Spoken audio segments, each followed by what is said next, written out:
Set in the 50s, it's Patricia Highsmith, so there's always a crime. This time the crime is the love that exists between the two women. And I play Carol, who falls in love with a young shop girl who's played with Rooney. My character's problem is that she's married with a child in a marriage that's run its course, but then the custody over the child becomes a point of argument and contention with her and her husband as the love affair with the young girl steps up. Well, you can read a wonderful screenplay, and Phyllis Nagy certainly has written that, but it doesn't really become a film until a director comes on board. I mean, sometimes a film is, in a 3-act structure, and you think, well, this is a real surefire piece of entertainment. And then films like this come along, and they're really delicate and fragile, and you don't want them to be bombastic. And Todd is a master of atmosphere and subversion, and he's got such an interesting visual palette, so it was perfect.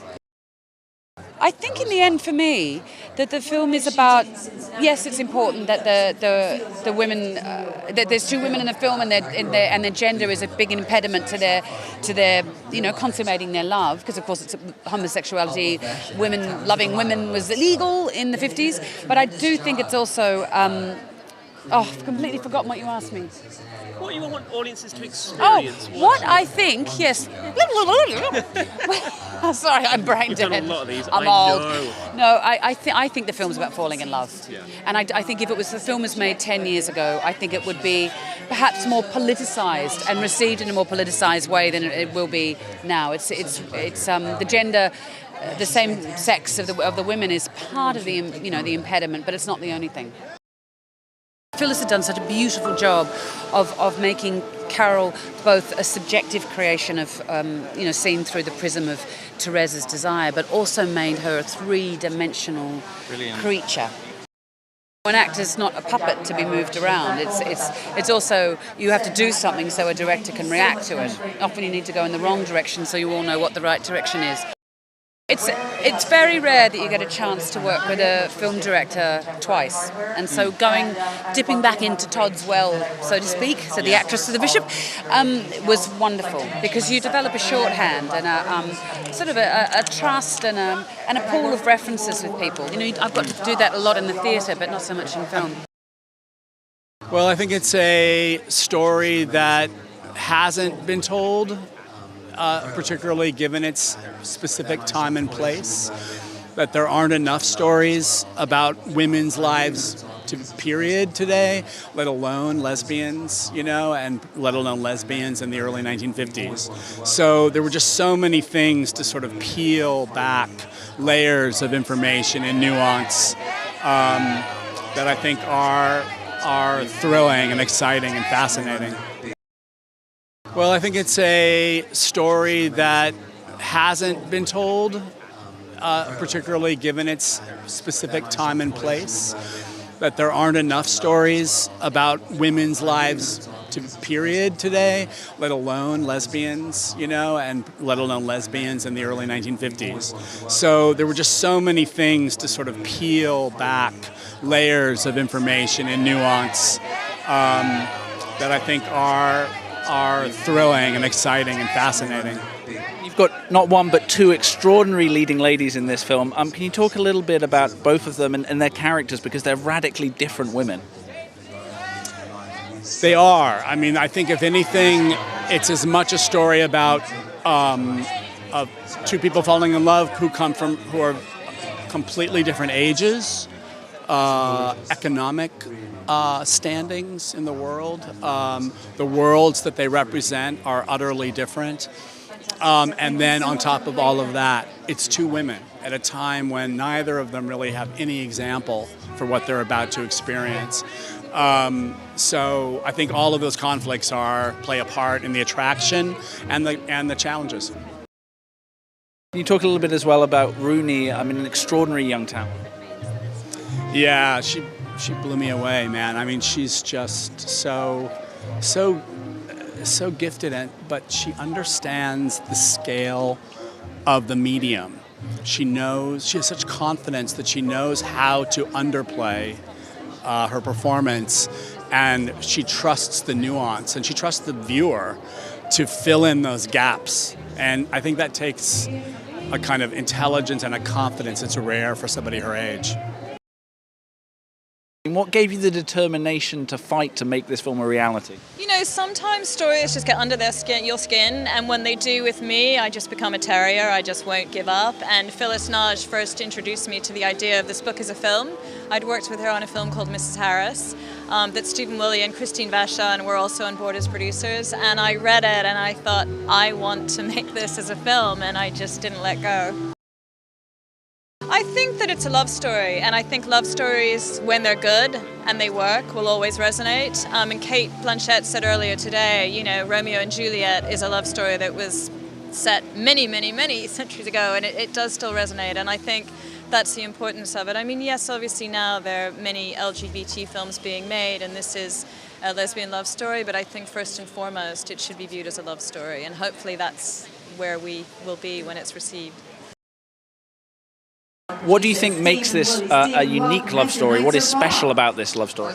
I think that the obstacles that are put in front of these two women coming together, and the women were very much circumscribed by the period, the 50s, and the barriers that presented to them. And I think that that's what makes this a very, very charged story, is what it took for them to come together and to sort of have the possibility of a life together. For people who perhaps aren't already familiar with the exquisite book, can you tell us just a little bit more about the two characters? Because they're very different people thrown together again. Yes, they are very different. I mean, Cate Blanchett plays Carol, who is from a suburban, very wealthy household, who lives with her husband and her small child. And Rooney plays a girl called Therese, who's very naive, who's very innocent when we see her at the beginning of the film, who works in a department store and is an aspiring photographer. So issues of age, of class, of life experience, they come from very different places in the different places. And how important was it for you that this was a love story and not a story that was focused exclusively or predominantly on the gender of those people in love? I think Patricia Highsmith wrote it as a love story. That was the intention. You know, it's not an issue movie, it's a love story. It is between two women, but it's a love story. The London Film Fest has become one of the greatest international film festivals, and to be here with this movie is more than a pleasure. I mean, it's an honour. You know, it's a real mark of distinction to be asked to come and have a gala screening here. I love the London Film Festival. You know, I've been coming here for over 30 years with different films, and it's always been like, to see it grow, to blossom into this huge red carpet. It's amazing. It used to be at the National Film Theatre. It used to be, you know, sort of a little program of about a week's films run by a bunch of film buffs, and it's now turned into this huge public event, and I'm so thrilled for London and the festival. And it's a big honour after Cannes and New York to be here now with Carol. It's been a real roller coaster ride for the movie, and I'm just happy to be part of that ride, really. It was always very difficult financing because it's such a female-driven movie, you know. It's very hard in such a male-dominated world, not necessarily for viewers or audiences, but for financing and distributors and the way things are constructed, not having a male lead is a problem. And even though we had two amazing actors in Cate Blanchett and Rooney Mara, it still seemed an impossible task, and so it was quite tough. And you know, Todd is an incredible director. He's a master, and he's made an incredible film. And to get the detail and to get everything we needed for this film, we had to spend. You know, it's a lush-looking movie. It's a beautiful-looking film. And the costumes, the hair, the makeup, the sets, the cars, everything. You know, everything is created. The 50s is now a long time ago. I mean, I was actually born in the late 50s, believe it or not. But, you know, it's a long time ago now. So we are creating almost another era. And then that was a very big challenge, was mixing that ambition of what the scripts demanded, what the book demanded, what Todd demanded, what we demanded, with the financing of the film. So as a producer, it was quite tough to kind of get that through the pipeline. Well, I think Phyllis called it Carol, and I think it was called Carol. The book was called Carol in certain areas. I think it was published as Carol. It could have been in Europe, it may have been published as Carol, and not as The Price of Salt. Or it could have been republished as Carol. But somehow when we read it, it was as Carol, the script. And we went back to the book to read The Price of Salt, because we read the script 10 years ago. We did a movie called Mrs. Harris with Annette Bening and Ben Kingsley, and that's when we first read the script. So we fell in love with the script before the book. And I think it was always Carol. And that was what it was for us. So we didn't orchestrate any great name change. It wasn't because of the potential audience. The price of salt would be confusing for people now, though, if you think about it. I mean, Carol is such an easy title and such an easy one to remember. Well, we were so lucky. We were so lucky. I mean, you know, if you're going to have a film that's driven by women, to have actors as powerful and as incredible as Cate and Rooney is quite extraordinary. So, and there's not much I can say about them other than they are probably the two of the finest actors in the world at the moment. And I'm just pleased as punch to be even involved in a small way in this film, because just to watch them perform and to watch what Todd and they have brought together, the magic and the chemistry is extraordinary. They bring real chemistry to the film. I mean, it's crazy to talk about Clark Gable and Carole Lombard, or, you know, Cary Grant and Katharine Hepburn.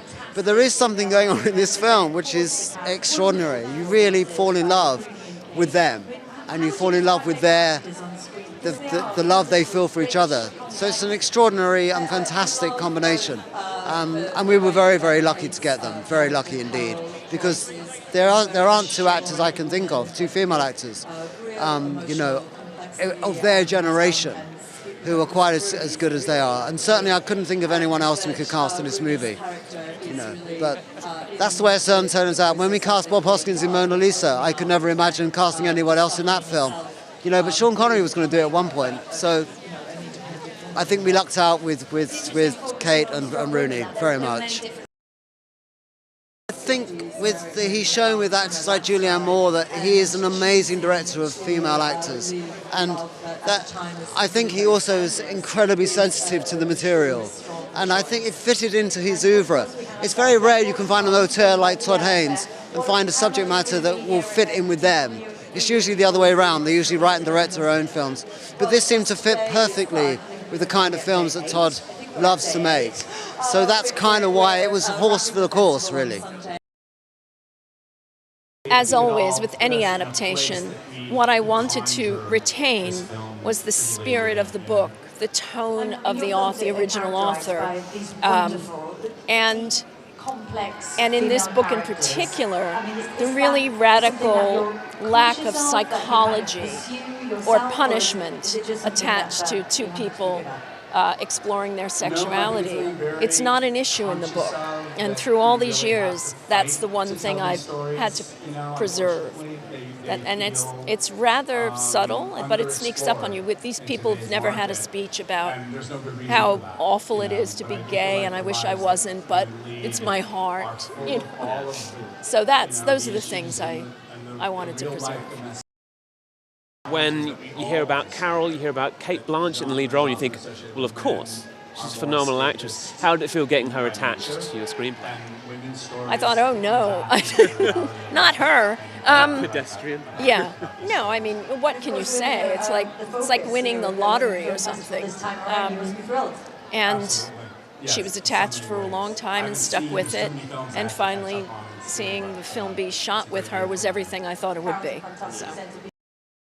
Carol is the story of a young shop assistant working in New York, an aspiring photographer named Therese, who is working in a toy department at a department store during Christmas, and a woman walks in, wealthy, elegant, beautiful, to buy her 4-year-old daughter a Christmas present, and that is Carol. And from the instant they see each other, there is a connection that the film then goes on to explore. It's early 1952, late 1952 in New York City, and there are many obstacles they face in finally realizing that they're probably meant to be together. So that's in a nutshell what it is. I think the way that they play off of each other and enable each other's performances, I mean, watching it again and again and seeing early cuts, and you get to see that kind of nuance. It's rare to find two actors who are really that generous with each other in such an intimate situation. And by that I don't mean, their love scene, but just the nuance with which they developed their relationship and the attention they paid to gesture and the way people were at that time is kind of extraordinary, I think. It was absolutely of keen importance, I think, first to me and then to Todd. My feeling is that it is an intensely political film because it does not have an agenda, that the art, hopefully, emotionally overwhelms in the right place, and suddenly you've got people you wouldn't think would respond to this kind of thing, weeping or laughing or just ignoring some really radical things that happen and taking it in stride. That, I think, is a huge political achievement without announcing it. So Danny is a friend of Therese, Rooney's character. He and Rooney have a bond over art and photography. He loves cinema. He wants to be a screenwriter. He also works for the New York Times, and he sees an opportunity for Therese to also work there as a photographer. So he does his best to get her a job. He has a crush on her that isn't going to go anywhere. But in the end, he sees her for who she is, and he really wants to support her in her journey of becoming, the best Therese that she could possibly be. The film set in the 50s. What does that period add to the story as a character? Well, I mean, that's an enormously important part, because although I think this story could happen today, those obstacles were so much more amplified in the 50s than they are in the present. The odds stacked against these two women were huge. It meant ruining their reputation, it meant ruining their family life, it meant ruining their position in society. So to be brave enough to do what you needed to do to be who you need to be takes such bravery, and I think that's one of the components that makes this story so beautiful. I mean, Todd, not only does he have an eye for that era that we've seen before, Far From Heaven, Mildred Pierce, but he also just has a sensitivity, and he has such a love for the people he's working with, and I think just people in general. And I think that sensitivity and that eye for the era helped create such a beautiful product. He's also just a genius and a fantastic guy, so all that rolled into one is, kind of what you dream about when you take these jobs. Well, I mean, this is a love story. At the heart of it, it's a love story, and at the heart of it, it's about being who you truly are, which are universal. Everyone deals with that. So that's why I think this can translate to any audience. It's a story for everyone. It's not just a story for one group of people. And I think it's also important to not, we're at a point, maybe the new step is to not categorize like a gay, lesbian love story or a heterosexual love story. It's about a love story, and at the end of the day, that's what's important. Well, my character is Therese, and she's a young sort of shop girl who meets Carol at the department store she's working at and becomes enamored with her, and she sort of comes of age through that relationship. I love love stories, and I had never read a love story like this, and the chance to get to work with Todd and with Cate, it was just an incredible opportunity. I mean, working with Cate was a dream come true. I've looked up to her and been enamored with her myself since I was 13 years old, so it was really special to get to work alongside her so closely, and just to even get to watch her and soak that up.